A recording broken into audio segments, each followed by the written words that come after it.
Welcome to There is a Method to the Madness. My name is Rob Maxwell, and I'm an exercise physiologist and personal trainer. I'm the owner of Maxwell's Fitness Programs, and I've been in business since 1994. The purpose of this podcast is to explore the latest trends in physical fitness and try to help you see through them and actually get you to do what you need to do for your goals and not get sidetracked. Today is Monday, September 26th, and I took a question off of the internet over the weekend. I had a few. I run out of topics sometimes, and I honestly love answering questions, and I think that's what's really necessary. What do people need to hear to get them going and get them going at their absolute best, because that's the goal. And the question was basically about contact fighting, so different kinds of mixed martial arts and Hapkido and judo and boxing. I'm kind of throwing them all in there. And how to avoid overtraining, how to catch it before it gets you, because it's a pretty intense sport. So I'm going to talk about overtraining in all sports, really, so it's applicable to everybody, and I really do appreciate the question. Today's podcast is brought to you by Jonathan and Lynn Gilden at the Gilden Group at Realty Pros. They currently have over 275 star reviews on Zillow, and they're absolutely the best at what they do. I vouch for them. They can be reached at 386-451-2412 or at thegildengroup.com. I will put their contact information in the show notes so you can simply click and get all the info you need. Okay, so let's talk about overtraining and how to avoid it. Overtraining is essentially the same thing as overstress, but in the sports and fitness world. And it can get us all. It can get the athletes, it can get the non-athletes, it can get anybody that's basically, putting out the grind every day and not doing enough appropriate stuff to recover. Physiologically speaking, it is a increase in cortisol levels, which is the stress hormone. It's an increase in adrenaline without a lot of escape of the adrenaline. So basically you're staying at a ramped up state all of the time. Physiologically, it can also be sore joints, overly sore muscles that's basically leading down into the tendons. It could be a sense of burnout, sense of depression, sense of anxiety. And the number one symptom, and you can catch it early because it does come fairly early into it, is lack of a desire to train. So you go from being very excited about your physical fitness to not wanting to go and do what you need to do. Now, that could be other things too. That could simply be low motivation for some people. But with overtraining, it's a little different because it's not the norm for them. They've been very excited about their particular sport and training, and maybe they've been at the grind for 6 months, and all of a sudden they just don't want to do it. That's different than maybe if somebody has a tendency to not want to go to the gym. That could just be because they haven't gotten over that initial hump of it's really good for me type of thing. So it's a little bit different, but for the athlete, that's one of the key things to look out for early on is lack of a desire to train. Another way you can see it fairly early on is your performances are not as good as they can be. So you start to see, wow, I'm not as quick as I was. I got beat. Maybe you are a contact fighter, so to say, and you lose a match that you may not have lost a year ago. Or you're a tennis player and you're not playing up to your game. You're a triathlete and your times are slower than you would expect. Those are all other symptoms of potentially overtraining. Now, one thing that comes before overtraining, it can be caught, is called overreaching. Overreaching means that you're starting to push a little too hard in training, which I'm going to spend the majority about on this podcast today because that's where we can really offset overtraining. But overreaching is when we really see ourselves pushing a little bit too hard in training and we start to get a little bit run down after almost every workout, overreaching typically goes towards overtraining. If you don't stop it in its tracks, that's where it's going to go next. And overtraining can be quite serious for the athlete. It's not just, oh, no pain, no gain, you wussy, That's really not true.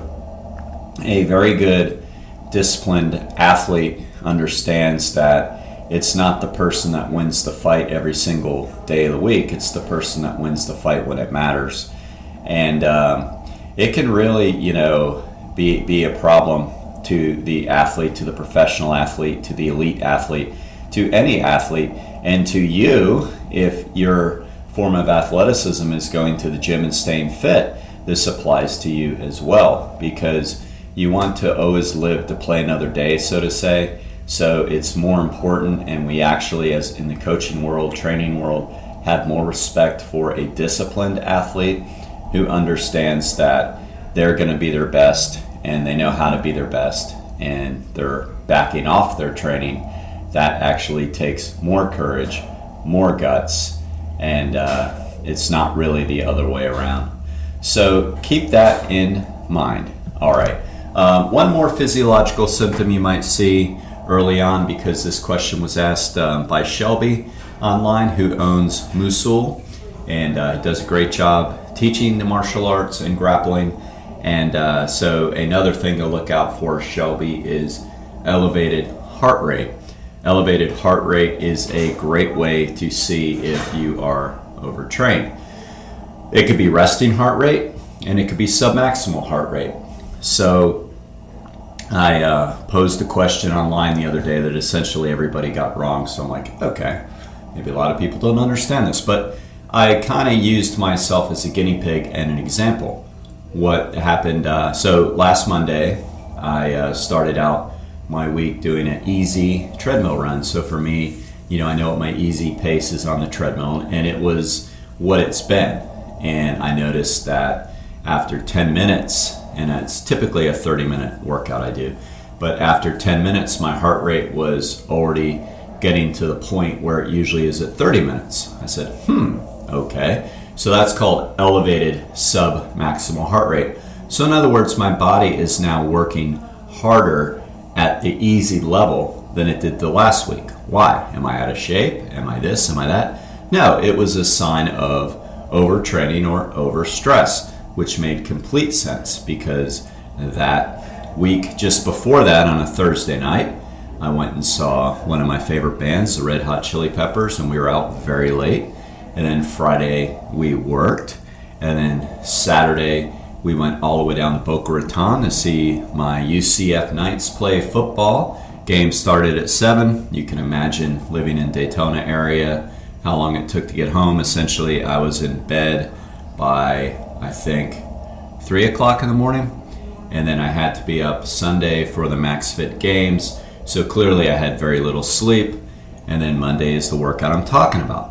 So Tuesday, replicated the workout like I normally do. Like to do some easy runs during the week on the treadmill. It's just good for my mind and my body. Heart rate was a little better than Monday, but not up to previous standards. Thursday, I think it finally had gotten back to normal, and I made the whole 30 minutes of the heart rate that I typically cap myself at. Now, I want you to understand, though, me understanding that, I didn't push through on Monday and Tuesday and Wednesday. What I did was I backed off the intensity to match the heart rate, because it's that old saying, you don't whip a tired horse, which, from another standpoint, has always bugged me. You don't whip a horse, period. Okay, buddy? That just bugged me. But anyway, I understand what people know by the term. So I didn't do that. I said, okay, back off, by a half a mile an hour and see where the heart rate adjusts. And so I listened to my body. That's a big key on this. I listened to my body. And then today is a new week, and I'll wrap up this example of myself. I'm just trying to teach, but today is a new week. It's Monday. Did the same thing, and guess what? Heart rate was back to normal. Nothing like it was last Monday, where the heart rate literally was at where I wanted it to cap in 10 minutes. Today made it all the way up to the normal 30 minutes. So what does that tell me? It tells me I'm recovered.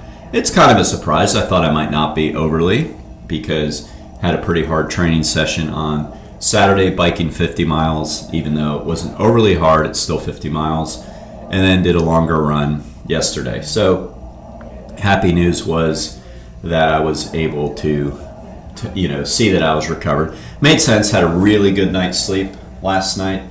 So, all right, so there you go, Shelby. Hope you're getting the answers, because I'm getting ready to spill them out there for you. So number one is, we have to pay attention to our body. We have to pay attention to our body's feedback of heart rate and motivation.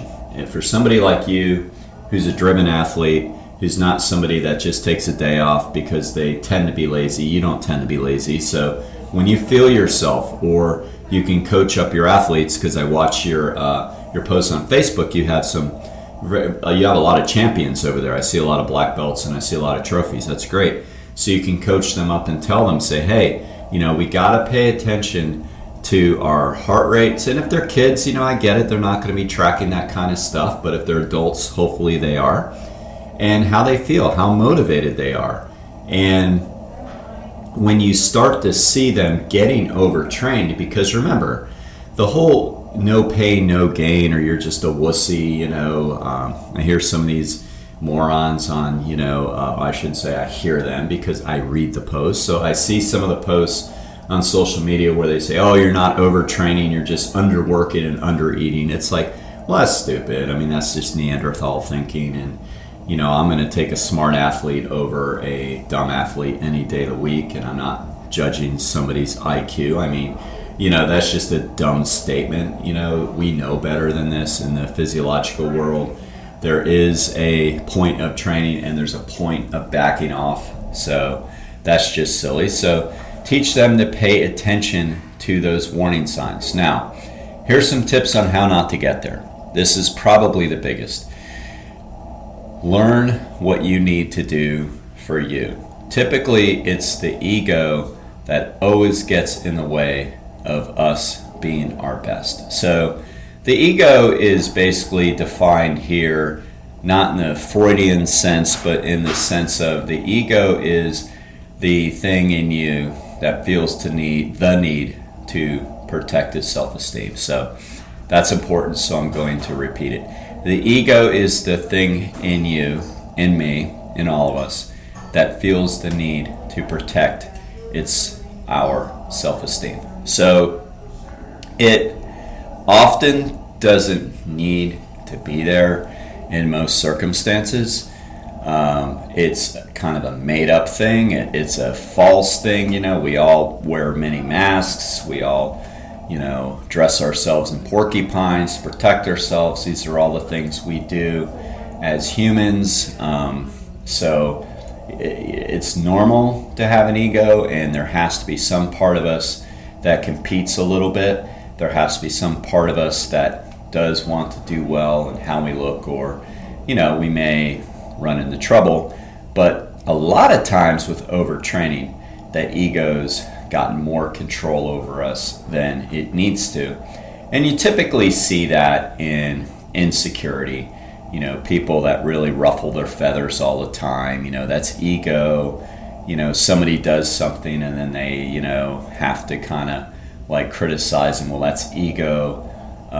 People that post a lot on social media because they need a lot of attention, they need a lot of likes, they need a lot of validation.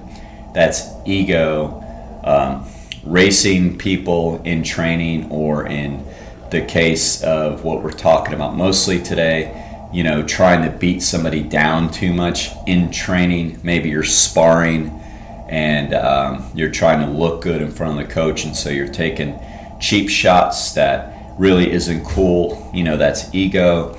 And you might be sparring against somebody who's got a lot higher self-esteem and confidence, and they're not going to degrade themselves by retaliating, because they know when it counts they can whoop your ass, so to say. So they hold back because of respect for themselves and respect for the sport. So that's the opposite of ego. That's true confidence. So the ego really gets us into most of our trouble. And the ego isn't always so obvious, like ruffling our feathers or bragging or over posting. I mean, those are kind of obvious things to most people. It's a definite cry for attention and insecurity in those cases. The ego can also come out, and I can be guilty of this, of being too hard on yourselves. So for example, in your training that you're supposed to do an easy pace, like we're talking cardio, and instead you go a harder pace even though it's an easy day because you don't like the numbers you see. Well, ego and numbers go hand in hand. That's like the opposite of listening to your body. So if you want to avoid overtraining, you listen to your body. So let's say you're doing not everybody, but most sports have conditioning where they run. Runners, that's what they do. I mean, they run. But people in martial arts and other forms of that run to keep their conditioning up and they keep their weight down and all that kind of stuff. So like if you go for a run and the purpose is to run easy so you get your conditioning and you don't overdo it to where you lose energy, too much energy or drive, then you don't care what the numbers say, right? You're doing what you're supposed to do. It says 30 minutes of an easy run. Okay, so that doesn't mean 30 minutes of a competition run. Whether you're competing with somebody you saw on Facebook who says my easy run is an 8-minute mile. Oh, okay. That's not most people's easy run, and it's probably not theirs either, actually. Or they go for an easy run in a group, and you always get that one person who's super insecure and starts running faster than everybody, and then everybody falls for it. Next thing you know, everybody in the group is running harder. So that's not listening to your body, just like in the first case isn't listening to your body. Or, and this is where I get guilty, you're wearing your nice Garmin sports watch and you go for an easy run. You tell yourself, don't look, because I know I don't feel good today. I don't feel great. It's hot out. I just know it's not going to, don't look. You look down and the pace is like, to you, to the person, to me, embarrassingly slow. So you go, oh God, I'm going to pick it up. So now you're not listening to your body. You're not doing a quote easy run. You're listening to the watch. You're a slave to the watch. So that's ego, okay? All of those examples are ego. And they're going to do nothing but get us overtrained. It's not going to work. I mean, the rent you're paying for that is now you have a race the next weekend and your body goes, well, you didn't listen to me. You're a little tired. You're a little bit negative because you didn't recover very well. And now you're going to get your ass handed to you because you paid that rent already on Monday when you should have gone easy, but you were too worried about the numbers. And on race day, competition day, tennis day, I'm just trying to think of all the different sports that can apply, it's time to let it rip. Heart rates can get high. You can push, you can do all those things, but you are not going to even come within 90% of your capabilities if you go into this overreaching or tired. Overtrained, forget it. You're not going to even be close. That's a chronic condition that can last months and takes time to get out of. Overtraining we want to avoid. Overreaching we can start to pull out of it quicker. But you kind of have to slap yourself back to reality when you start seeing this. Okay? So, I covered how do we recognize it.